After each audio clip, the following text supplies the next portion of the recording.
Bem-vindos ao programa Nova Missão.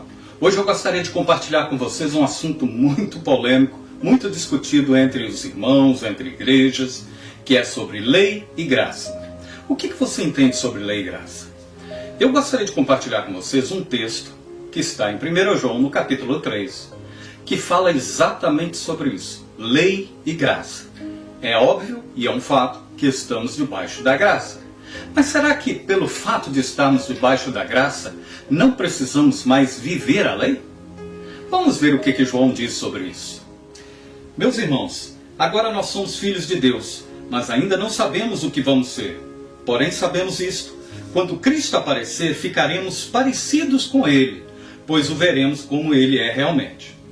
E todo aquele que tem essa esperança em Cristo purifica-se a si mesmo, assim como Cristo é puro. Olha agora. Quem peca é culpado de quebrar a lei de Deus, porque o pecado é a quebra da lei. Vocês já sabem que Cristo veio para tirar os pecados e que nele não tem nenhum pecado. Agora observe o verso de número 6. Assim, quem vive unido com Cristo não continua pecando. Porém, quem continua pecando nunca o viu e nunca o conheceu. Uau! Essas palavras são de João. Agora preste atenção. No verso 10 diz assim: a diferença clara que existe entre os filhos de Deus e os filhos do diabo é esta: quem não faz o que é correto e não ama o seu irmão, não é filho de Deus. Agora observe o verso número 15. Quem odeia o seu irmão é assassino, e vocês sabem que nenhum assassino tem em si a vida eterna. O verso 17 diz isso: se alguém é rico e vê o seu irmão passando necessidade, mas fecha o seu coração para essa pessoa, como pode afirmar que de fato ama a Deus? Meus filhinhos, o nosso amor não deve ser somente de palavras e de conversa. Deve ser um amor verdadeiro que mostra por meio de ações. Queridos, deixa eu deixar bem claro uma coisa. Talvez você pense que estamos falando sobre o amor. O amor é um fato, é claro. Ele existe por causa da graça. É impossível você amar conforme a palavra de Deus, se não for através de Cristo. Mas deixa eu voltar a exatamente o propósito que queremos neste vídeo.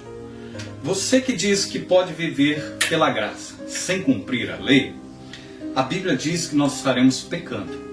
Porque aquele que também quiser viver a lei sem a graça, peca, porque pela lei já estamos condenados. Agora preste atenção.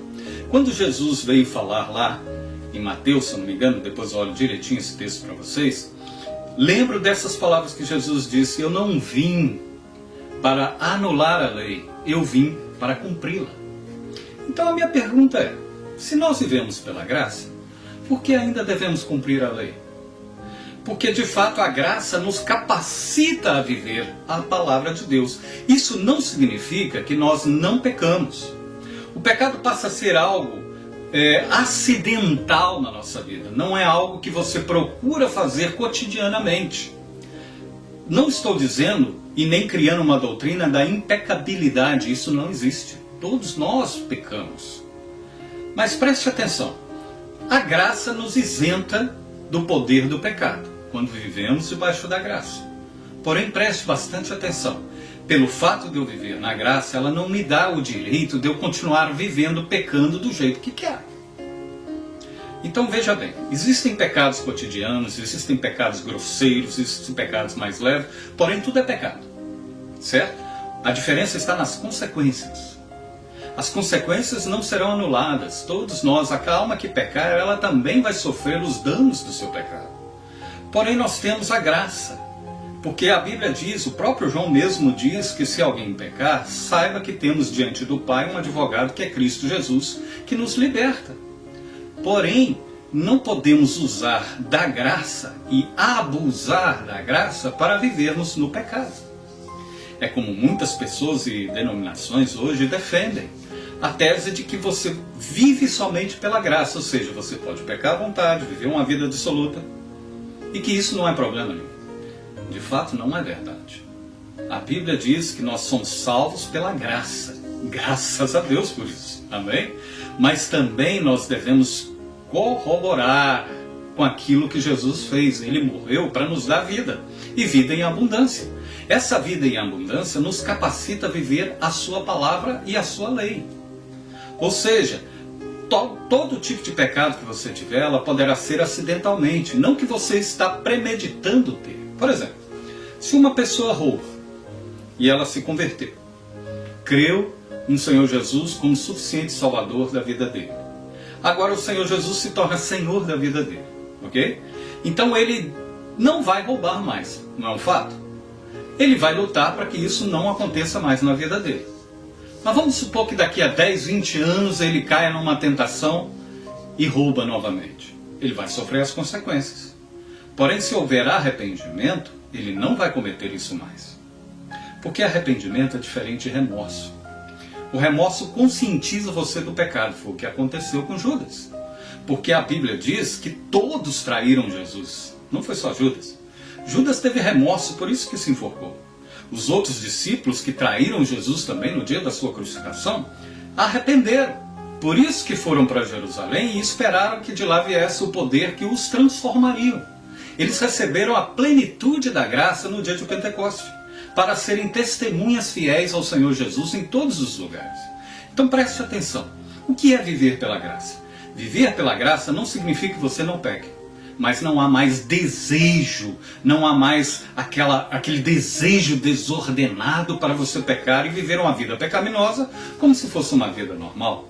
Então veja bem, a graça não nos isenta da lei, porém ela nos faz viver a lei suavemente, porque a lei começa a habitar em nós. O problema no Antigo Testamento é que a lei era do lado de fora. A lei era escrita em tábuas, a lei era escrita em papéis.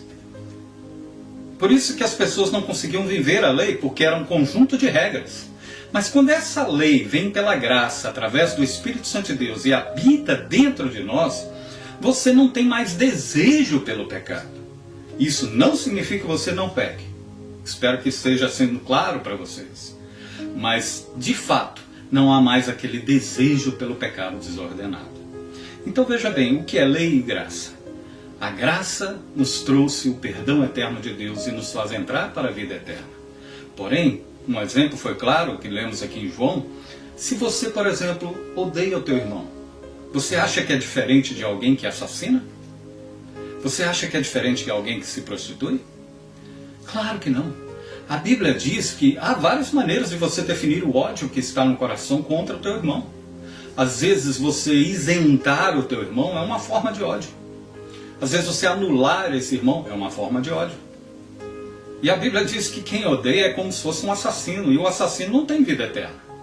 Então veja bem que Deus não desqualifica a forma do pecado, mas Ele desqualifica exatamente quando nós não nos arrependemos.